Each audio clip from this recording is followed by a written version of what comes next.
Bonsoir à tous, je m'appelle Sam Edris Samake, rappel, musulman du Nord, pratiquant, baboïste convaincu.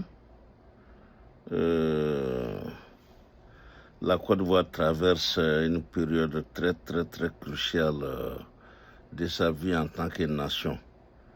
Nous, Ivoiriens, traversons aujourd'hui une zone de turbulence. Comme quand on est dans l'avion, il y a des zones de turbulence et nous sommes dans notre zone de turbulence. Et c'est une tornade très violente aujourd'hui. Ce qu'on peut appeler un tsunami qui est en train de guetter la Côte d'Ivoire. Et je souhaite que sincèrement ce tsunami soit évité. La mort de ce jeune Ali Nofaso nous interpelle tous, sans exception. C'est une fuite en avant et la vase va se déborder. L'eau qui fait déborder la vase, ça va déborder. Et si ça déborde, c'est pas bien. Pour les jeunes qui ne le savent pas, le président Ben Ali de la Tunisie est parti comme ça. Après la mort presque anonyme d'un individu, d'un jeune qui se débrouillait. Souvent, il faut faire attention. Il y a des morts qui ne pardonnent pas les régimes en place. Il y a beaucoup d'exemples. En Tunisie, ce jeune s'est immolé par le feu après qu'une policière l'ait harcelé de payer des pots de vin qu'il a refusé parce qu'il n'avait même pas l'argent. Il se débrouillait, il vendait des fruits. Et la jeune policière municipale l'a harcelé. Et il a pris un bidon d'essence et il allait devant le gouvernorat, il s'est immolé. Il a préféré ça. Et dans le cas qui nous concerne, j'ai regardé aujourd'hui le poste du jeune talentueux Johnny Pacheco et il nous a décrit, parce qu'il est très renseigné, Johnny. Ça, je vous le dis, il est beaucoup renseigné sur Johnny. Il est beaucoup renseigné. Il a ses sources sûres. Et le gouvernement d'Alassane aujourd'hui, bon, ça arrive. Moi, j'ai été contacté 2 ou 3 fois par certaines personnes, je préfère taire les noms. Mais il est beaucoup renseigné, Johnny. Il a les renseignements sûrs. Et ce jeune est mort d'une mort atroce. Il ne faisait rien à la Côte d'Ivoire. Il jouait les go-between entre les deux pays. Il avait la nationalité ivoirienne. Il était burkinabé d'origine. Parce que Faso Mbebo, je crois que c'est Faso Mbebo ou quoi, mais il a fait, il paraît, une quête, encaisser de l'argent, aller aider les burkinabés. Bon, je ne sais pas si c'est son seul crime, c'est ça son seul crime. Mais Alassane doit se méfier. C'est une fuite en avant, il doit faire attention. Après Gassama, Awa Gassama du Mali, le député qui est aujourd'hui en prison, bon, je ne sais pas s'il est en prison à la Maka, parce que le jeune qui vient de décéder n'était pas à la Maka. Ce n'est pas la gendarmerie qui devait se trouver, tout le monde le sait. Il a été arrêté depuis janvier, il paraît. Je n'étais pas informé de son cas, mais attendez. Aujourd'hui, les réseaux sociaux, c'est en feu aujourd'hui. À cause de la mort atroce, de la mort difficile de ce jeune qui ne demandait qu'à vivre. Le suicide n'est pas africain. Il y a des Africains qui se suicident, mais il n'y en a pas beaucoup. Le suicide n'est pas dans nos mœurs. Nous ne nous suicidons pas comme ça. L'Africain ne se suicide pas. Surtout quand il est marié, il a des enfants. C'est très rare. L'Africain n'est pas aussi égoïste. Nous ne sommes pas aussi égoïstes pour ne voir que notre propre vie et laisser notre progéniture souffrir derrière nous. Laisser nos femmes souffrir derrière nous. Non, l'Africain, on n'a pas cette culture-là. Donc, dire qu'il s'est suicidé, personne n'y croit. Ceux même qui le disent n'y croient pas. Parce que si c'était suicidé, je crois que 24 heures, c'était largement suffisant pour nous faire part avec tous les éléments. Mais il a fallu attendre 72 heures pour parler de ça. La suspicion est là. La suspicion est là. Et maintenant, le suicide, bon, là, tout le monde doute de ça. Et puis, c'est un cyberactiviste qui se sentait soutenu par son pays, par beaucoup de gens, par ses amis. Et il ne peut pas se suicider comme ça. C'est quand on est désespéré, quand on n'a pas de recours, quand personne n'est au courant de toi que tu peux te suicider pour alerter le monde entier. Et ce jeune n'avait pas besoin de ça. Le monde était, les Burkinabés, les Ivoiriens, tout le monde savait. Et on attendait. Et comme je l'ai dit, Gassama aussi. Et il y a 2 semaines, c'était un activiste qui a été kidnappé et remis aux autorités béninoises. Je crois que, je ne sais pas, je n'ai pas de mots. J'ai vraiment pas de mots pour qualifier ce qui est en train d'arriver à la Côte d'Ivoire. Mais attends, les Ivoiriens, les Burkinabés, on a toujours vécu ensemble. Même au temps d'Oufoué, quand il y a eu des problèmes entre Oufoué et Sankara, le Burkina, la Côte, ça n'a jamais atteint un tel niveau d'animosité. Moi, j'ai vécu au Burkina en 2000. J'étais allé ouvrir une boutique au Burkina. J'ai été accueilli à bras ouverts. Je logeais à Somgande. J'avais ma villa à Somgande. J'ai vécu 1 an. Les Burkinabés m'ont tout donné. Et ça va vous étonner, il y a beaucoup d'Ivoiriens au Burkina. Parce que l'Ivoirien croit que c'est les Burkinabés seuls qui viennent en Côte. Mais il y a beaucoup d'Ivoiriens au Burkina. Il y a un restaurant qui est au Burkina, ça m'a étonné. Depuis les années 95 qui existe là-bas, à Kouaba. Et jusqu'à aujourd'hui, ça existe à Ouaga. Mais aujourd'hui, à Ouaga, mais tu as l'impression que tu as en Côte d'Ivoire, il y a des maquis partout. Ils ont pris ça avec nous. Tout ce qui existe en Côte d'Ivoire existe au Burkina. Les Burkinabés nous prennent en modèle. Ils nous prennent en modèle. Ils ne nous rejettent pas. Et malgré tout ça, vous, Ivoiriens, vous allez voyager au Burkina, vous serez accueillis. Et vous serez grandement accueillis. Mais pourquoi cette animosité? Et par quelqu'un dont la famille est originaire de là-bas? Moi, je n'ai jamais appelé Alassane Burkinabé. Je suis fier, je suis africaniste. Si c'est sans Ivoirien, il est Ivoirien. Mais pourquoi s'en prendre à Ibrahim, à ses collaborateurs, à ses concitoyens de cette manière? Pourquoi? C'est ça ma question. Que veut Alassane? Parce que c'est ça la question. Que veut Alassane? Finalement, que cherche le régime d'Alassane? Alassane doit faire attention parce qu'il doit faire un rappel historique. Il doit faire attention. On a déjà vu un tel cas. Un truc comme ça, on l'a vu. L'Ouganda. On a vu ça. On ne provoque pas tout le monde.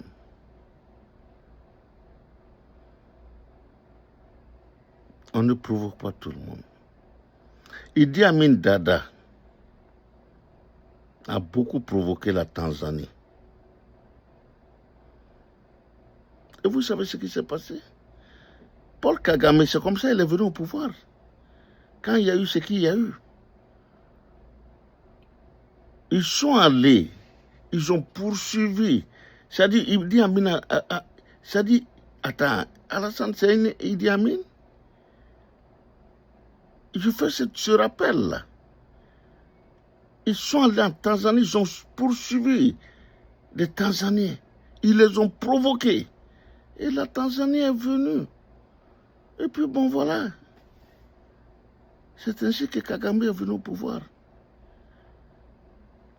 Mais Alassane est en train de faire ça aujourd'hui. Mais il compte sur qui? Sur les Français? L'armée française ne peut pas faire le poids devant l'armée de ces trois pays aujourd'hui. Mais l'armée burkinabé, l'armée ivoirienne ne peut pas faire face à l'armée burkinabé. C'est impossible. L'armée ivoirienne ne peut pas faire face à l'armée malienne. Mais attention, attention. Alassane, son pouvoir est fini. Mais tout ce qu'il veut provoquer, durer d'une manière ou d'une autre. Il est venu par le chaos. Il veut détruire la Côte d'Ivoire avant de... Mais il ne pourra pas. Parce que c'est ça qu'il est en train de provoquer en fait. Que les Burkinabés, par réciprocité ou vengeance, viennent annexer une partie du nord de la Côte d'Ivoire. Et bon, voilà. Mais les Maliens peuvent répliquer. Attention à Alassane. Ces armées-là, aujourd'hui, c'est des armées libres, bien équipées, bien entraînées, qui connaissent la guerre par rapport à tes idiots de Jakarta Koné et Shérif Ousmane ou qui? Sur qui tu comptes?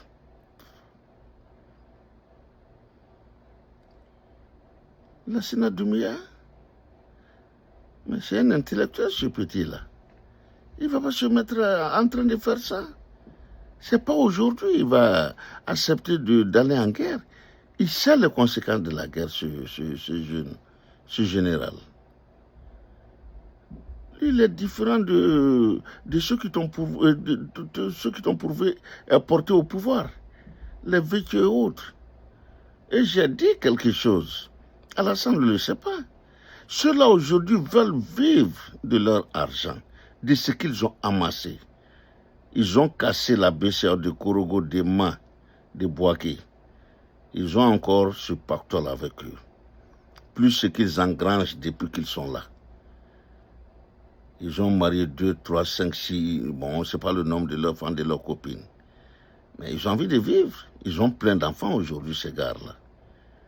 Ils ont envie de jouir de tout ce qu'ils ont amassé malhonnêtement. Ils ont envie de vivre de ça. Et aujourd'hui, j'interpelle, je l'ai dit, il y a beaucoup de gens qui ont peur d'une chose. Mais attends, c'est pas moi la peur que j'ai.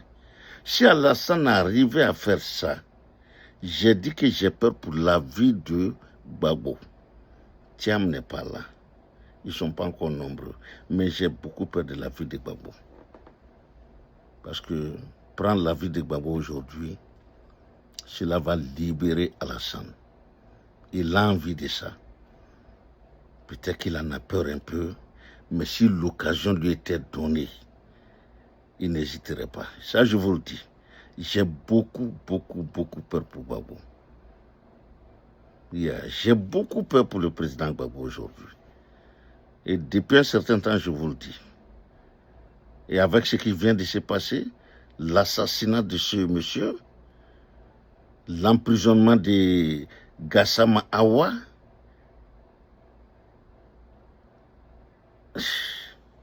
l'interpellation du jeune béninois pour le remettre au poltron de Talon,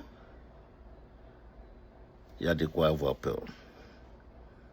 Je crois qu'Alassane est arrivé à un point de non-retour dans la violence ou bien dans... Non, je crois qu'il est arrivé à un point de non-retour. C'est difficile aujourd'hui de lui faire comprendre raison. C'est très difficile. Qui va le faire? Qui va le faire? Je ne sais pas. Mais j'ai peur pour le président Gbagbo. Et je prie Dieu. Je prie Dieu.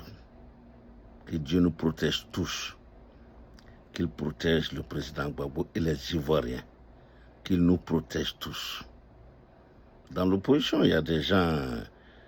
Bon, je vois beaucoup de choses. Les gens parlent... Bon, je n'ai pas envie de rentrer dans ces querelles, des machins, des Blé Goudé, de Yves Simon. Bon, écoutez, ça nous affaiblit en fait. C'est pourquoi je n'en parle jamais. Ça nous affaiblit l'opposition aujourd'hui. Cela affaiblit beaucoup l'opposition. Ça nous fait beaucoup de mal. Mais nous devons avancer. Nous devons avancer, voir la vérité en face et faire en sorte que le président Gbagbo soit le prochain président de la Côte d'Ivoire. C'est tout ce qui peut sauver la Côte d'Ivoire aujourd'hui. Ça, je vous le dis, c'est Gbagbo seul aujourd'hui qui peut sauver la Côte d'Ivoire. Gbagbo, pour moi, aujourd'hui, c'est un messie. Hein. C'est le seul capable de diriger la Côte d'Ivoire dans une main de gants, pas de fait. Yeah. Qui peut faire la part des choses.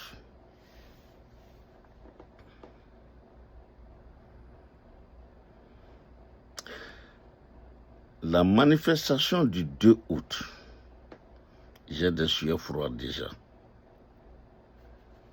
J'espère qu'elle aura lieu pacifiquement et qu'elle se tiendra réellement comme prévu.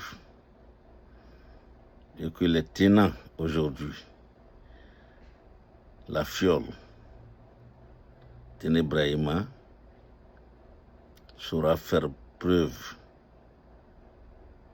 de loyauté envers les Ivoiriens pour une fois.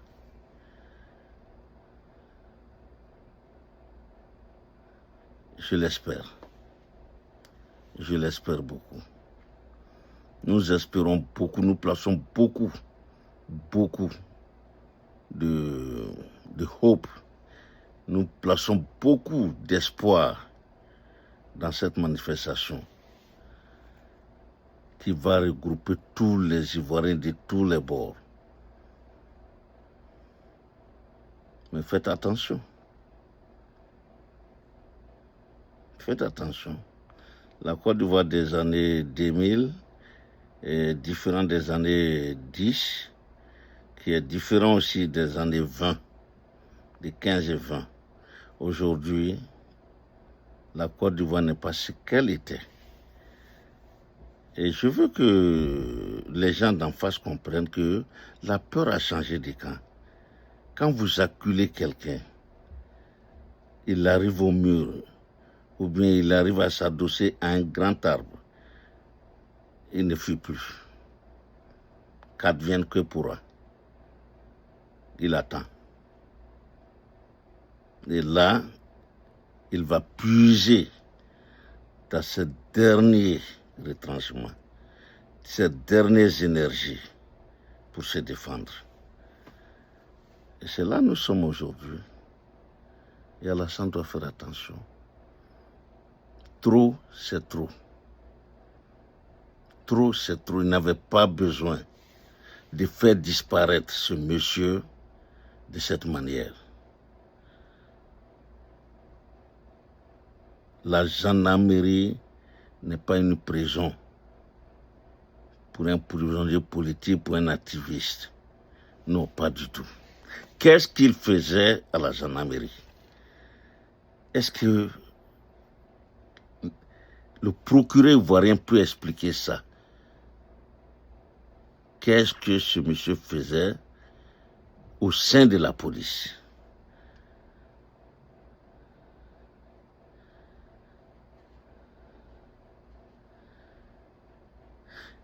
Qu'est-ce qu'ils ont mis dans sa chambre pour qu'il puisse accrocher une couverture, un pagne? Écoutez, personne ne croira à ça, personne ne peut y croire. C'est impossible. Ça fait près de 7 mois. Il ne s'est pas suicidé. C'est pas aujourd'hui qu'il y a de l'espoir pour lui qu'il devrait se suicider. Non, pas du tout. Soyons sérieux. Soyons honnêtes. Soyons lucides. Que veut Alassane et son régime? C'est la seule question que moi je me pose. Que veut réellement Alassane aujourd'hui? Il ne s'est pas encore prononcé, mais qu'est-ce qu'il veut au juste? Qu'est-ce que Alassane demande aux Ivoiriens? Qu'est-ce que Alassane même demande au bon Dieu qu'il ne lui a pas encore donné? Alassane sort pour lui dire quel est le vœu qu'il a fait au bon Dieu et que bon Dieu n'a pas exaucé ce vœu. Quel vœu il a fait depuis qu'il est né? Depuis qu'il est venu en Côte d'Ivoire?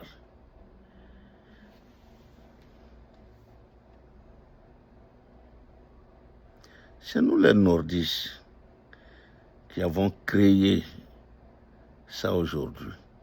Et sincèrement, par ma voix, ma petite voix, ma toute petite voix, je demande pardon. Je demande pardon aux autres habitants de la Côte d'Ivoire. Je ne parle pas d'ethnie, mais aux autres habitants, aux autres Ivoiriens. C'est nous qui avons créé ce qui est là aujourd'hui. C'est mes parents, c'est mes frères, c'est mes sœurs.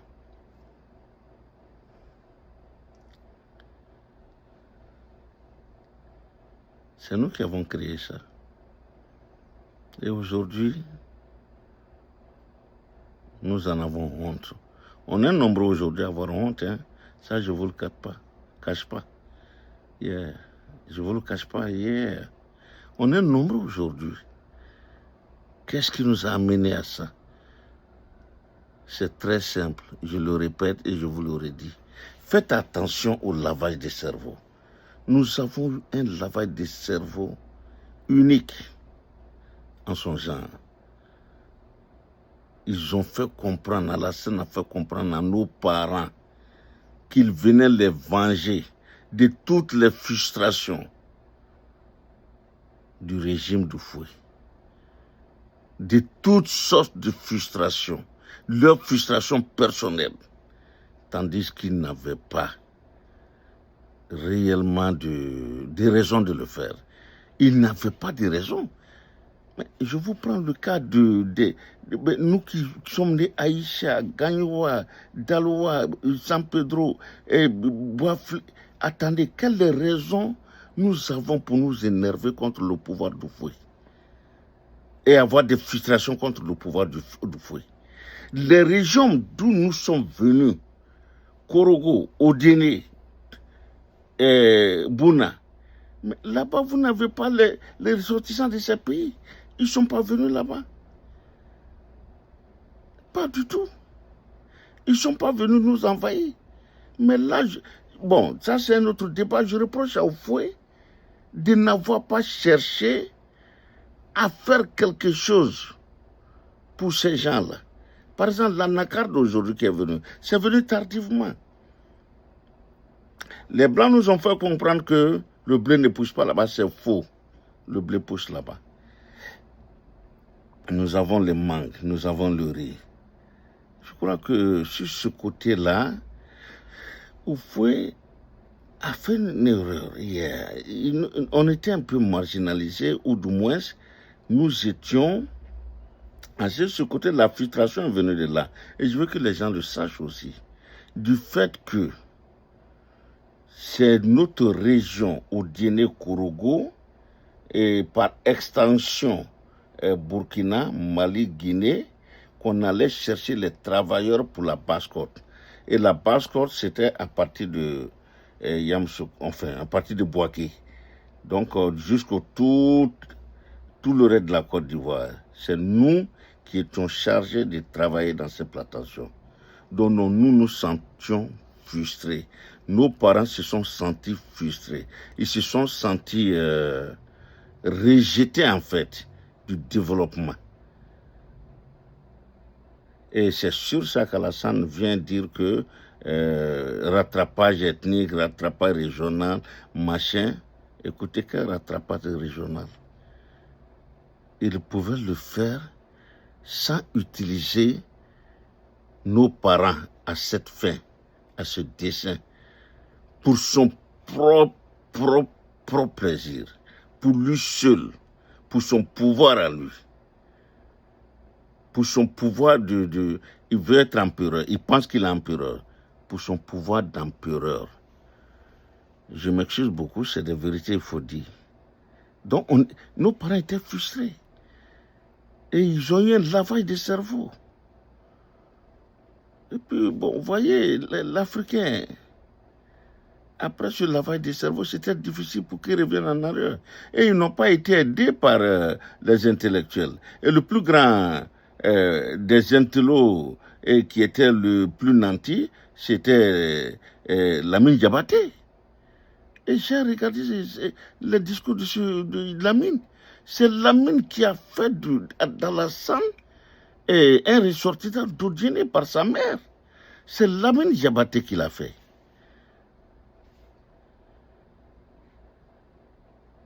Mais c'est un économiste. C'était lui la BCEAO de Côte d'Ivoire. Donc, voyez-vous, nous devons nous accepter aujourd'hui. Le mal est déjà fait. Alassane en fait trop. Nous devons nous accepter. Nous devons nous pardonner les uns les autres. Nos parents ont été frustrés. Je sais les causeries avant que je n'arrive ici. Donc ce que je vous dis, je sais de quoi je parle. Quand les parents parlaient, chuchotaient entre eux, il y avait de la frustration. Ils ont été vraiment beaucoup frustrés. Mais Alassane est venu rentrer dans ce truc-là et nous a détruits. Il a détruit toute la Côte d'Ivoire. Et aujourd'hui, nous devons panser les plaies. Mais aujourd'hui, pour lui, c'est une fuite en avant. C'est une fuite en avant. Ce n'est plus... Bon, il s'est servi de nous, c'est fini. Et aujourd'hui, c'est le Mali, le Burkina.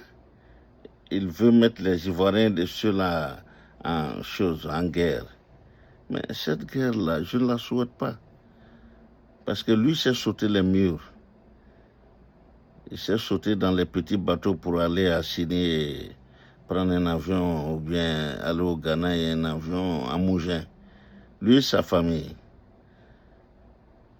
Il a cette culture de la fuite. Lui, il peut fuir.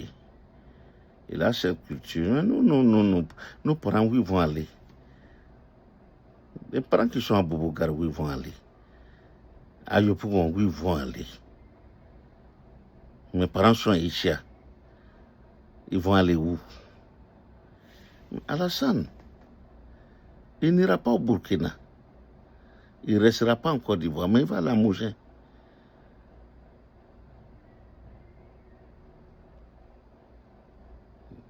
Il est de Mougins. Il est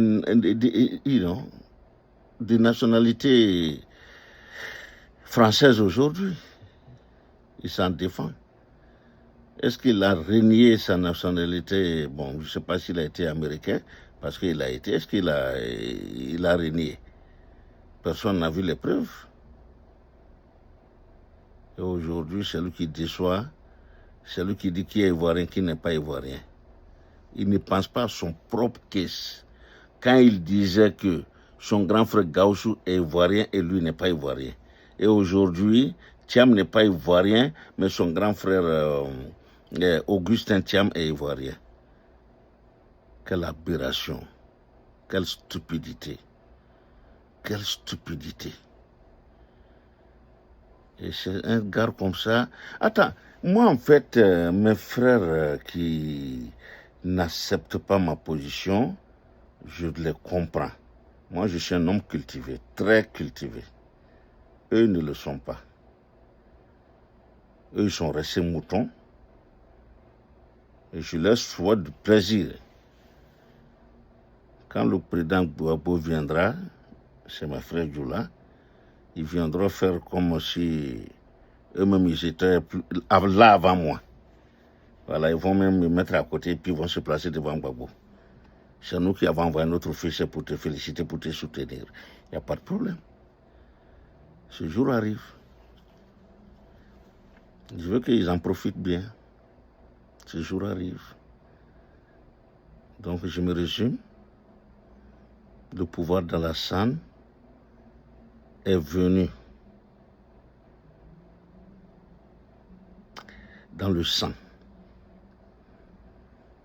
Depuis, le sang ne cesse de couler. Et il veut aller dans le sang. Que Dieu nous en préserve. Que le Tout-Puissant nous en préserve. Sincèrement, que Dieu nous en préserve. Que le Tout-Puissant nous en préserve. Le clergé ivoirien, prions. Priez pour nous. Les quelques imams encore lucides, priez pour nous. Priez pour nous. On en a besoin. La Côte d'Ivoire en a besoin. Nous en avons besoin. Priez pour la Côte d'Ivoire. Priez pour le retour de Gbagbo Laurent au pouvoir. Priez pour que Alassane puisse aller enfin. Prions pour ça tous. Prions que Alassane puisse aller sans autre dégâts, sans un autre dégât. Prions. Prions ensemble.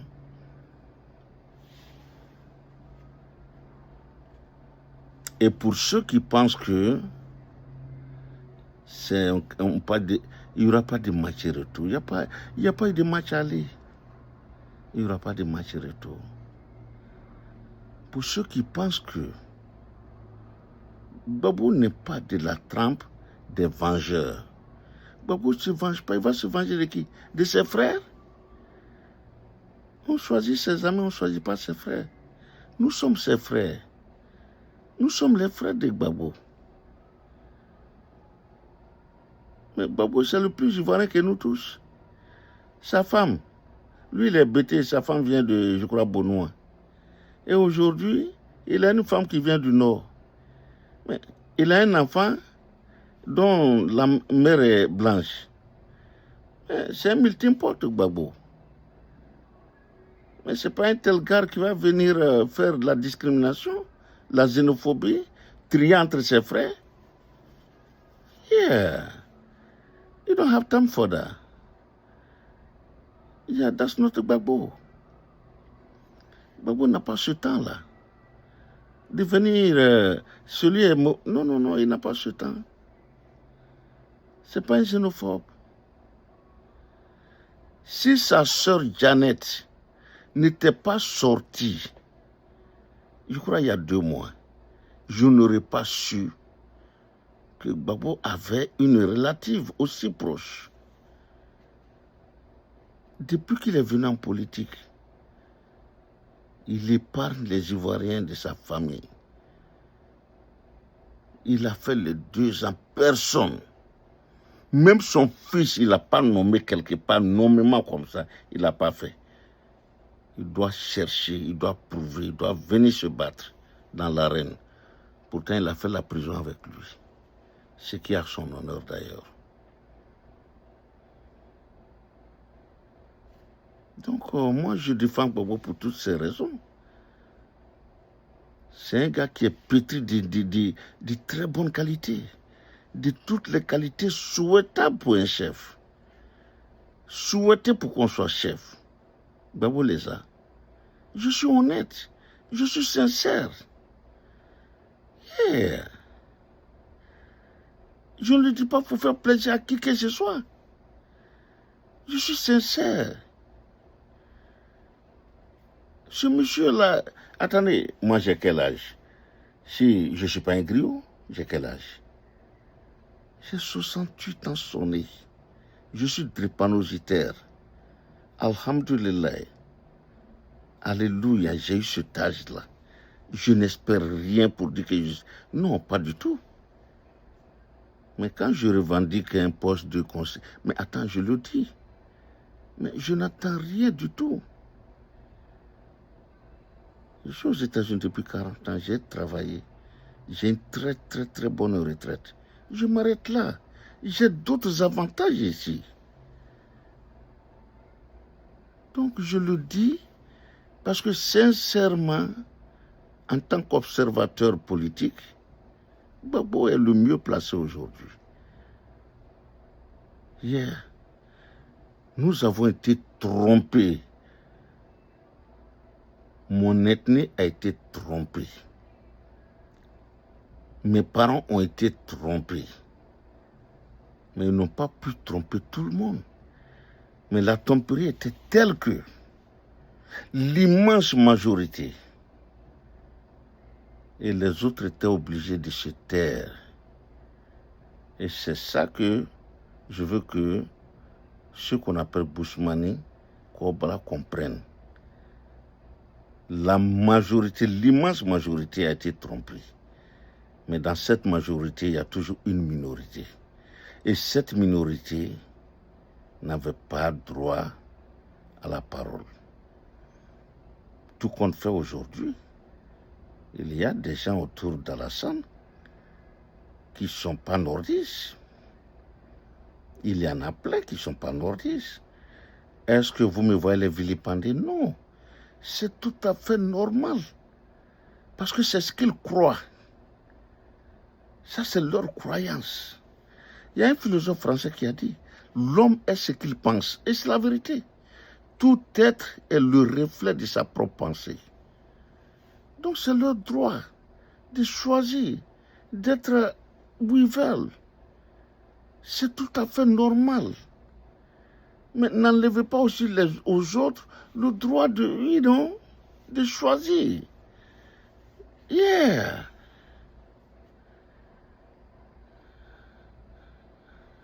Il ne faut pas enlever ça aux autres.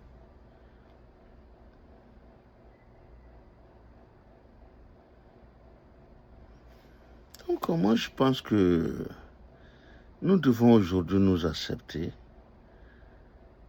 Prions pour que la Côte d'Ivoire puisse se retrouver son lustre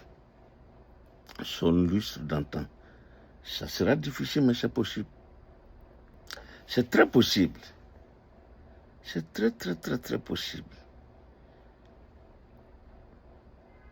Il suffit de la volonté politique. Et je pense que Gbagbo est le seul qui puisse nous faire atteindre cet objectif. Et je le dis en toute sincérité. Et sincèrement d'ailleurs. Et en toute honnêteté. I believe that. Je crois en ça. Je crois en lui. Je crois en lui. Je crois en lui. Trop, c'est trop. Enough is enough. Le 2 août, sortez. Faites attention. Faites très attention. J'espère, je le souhaite, c'est ma prière, que le président Alassane et ses collaborateurs et son gouvernement feront tout pour que ce soit une réussite. Je le souhaite, nous le souhaitons. Et qu'ils se disent que chaque chose a son temps. Mieux vaut créer aujourd'hui les conditions d'une passation paisible. Tout le monde y gagnera. Tout le monde y gagnera, tout le monde y gagne. Les conditions aujourd'hui d'une passation en douceur. Je pense que c'est leur vœu aussi. Malgré tous les soubresauts que nous voyons, je pense en toute sincérité que c'est leur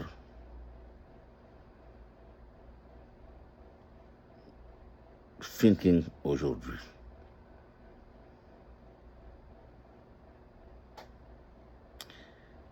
Je vous en prie, ils ont peur. Il y a la peur. Mais je pense qu'ils ne doivent pas avoir peur. Ceux qui ont quelque chose à se reprocher doivent faire aujourd'hui amende honorable. C'est terminé. La fuite en avant ne sert à rien. Les morts qui se multiplient, voyez-vous, ça ne fait qu'empirer. Il faut arrêter ce cycle négatif qui appelle la vengeance. Et nous autres, on appelle à la décrispation, pas à la vengeance. Nous appelons à l'apaisement, pas à l'échauffement.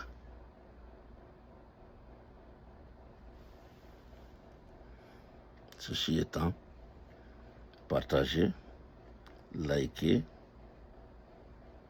et abonnez-vous. Que Dieu préserve la Côte d'Ivoire, notre chère Côte d'Ivoire et les Ivoiriens. Shalom. Salam alaikum.